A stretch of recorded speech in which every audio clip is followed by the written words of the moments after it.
بسم اللہ الرحمن الرحیم۔ دعوت کی اصطلاحات۔ دعوت کسی کام کی طرف بلانا، ٹو کال فار۔ اس کے 3 اجزاء ہیں: تبلیغ یعنی بات پہنچانا، تعلیم یعنی آمنے سامنے بٹھا کر علم دینا، عملی نمونہ پیش کرنا یعنی سنت اسوہ حسنہ قائم کرنا، پیش کرنا۔ دعوت کے مترادفات جو قرآن میں استعمال ہوئے ہیں وہ ابلاغ ہے، انذار ہے، تبشیر ہے،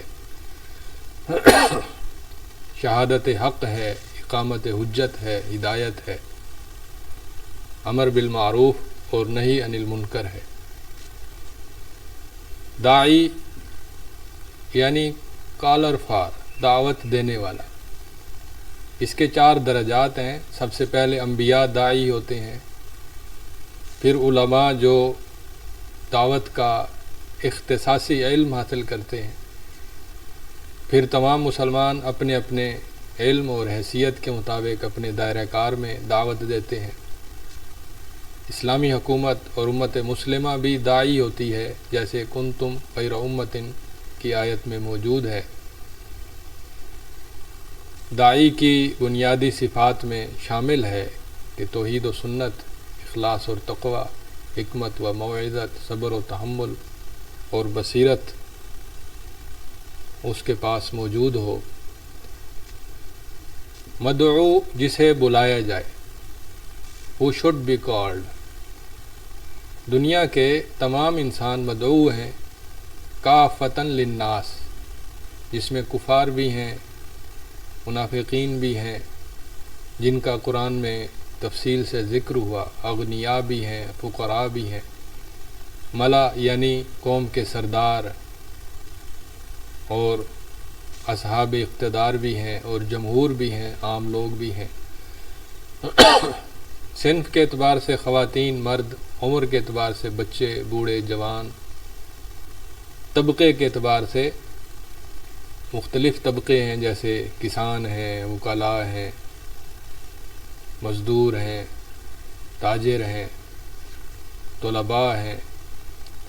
علمی صلاحیت کے اعتبار سے 2 قسمیں ہیں، پڑھے لکھے اور عام لوگ۔ ایمانی کیفیت کے اعتبار سے کئی اقسام ہیں، جیسے ملحدین ہیں، عاصی اور نافرمان ہیں، کبیرہ گناہ کے مرتکب ہیں، عام لوگ ہیں۔ سماجی مقام کے اعتبار سے بھی کئی اقسام ہیں۔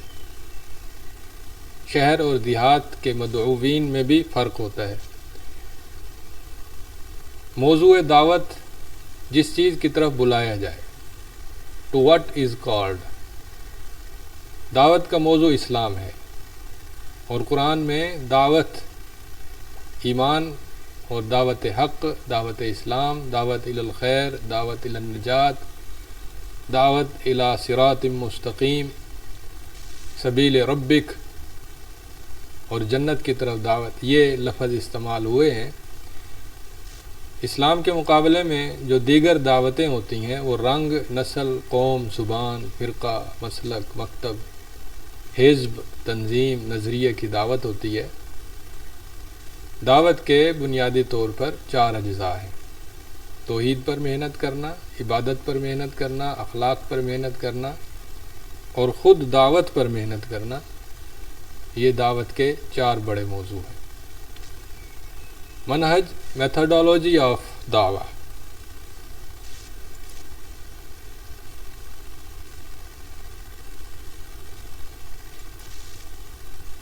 دعوت کا بنیادی طریقہ کار میتھڈالوجی کہلاتا ہے۔ جو اصولی منہج ہے وہ قرآن و سنت ہے، ایمان و توحید ہے، عبادت و اخلاق ہے، امر و نہی ہے، امر بالمعروف اور نہی عن المنکر، یعنی ان چیزوں کی طرف بلانا یہ منہج ہے۔ اور پرہیز کرنا یعنی شرک و بدعت سے پرہیز کرنا، جہالت و انحرافات سے پرہیز کرنا، جمود اور تعصب سے، غفلت اور مداہنت سے۔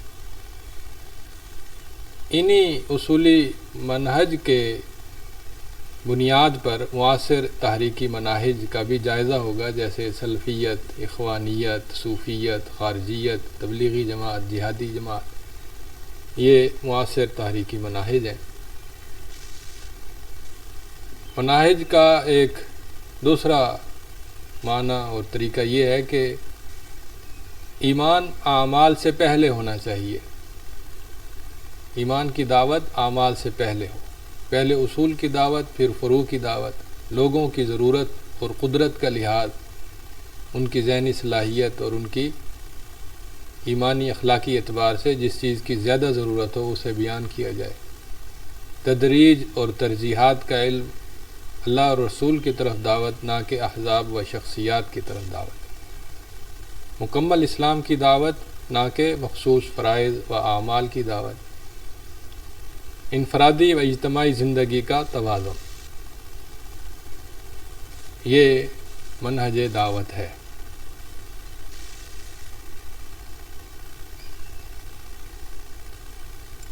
اس کے بعد اسلوب ہے۔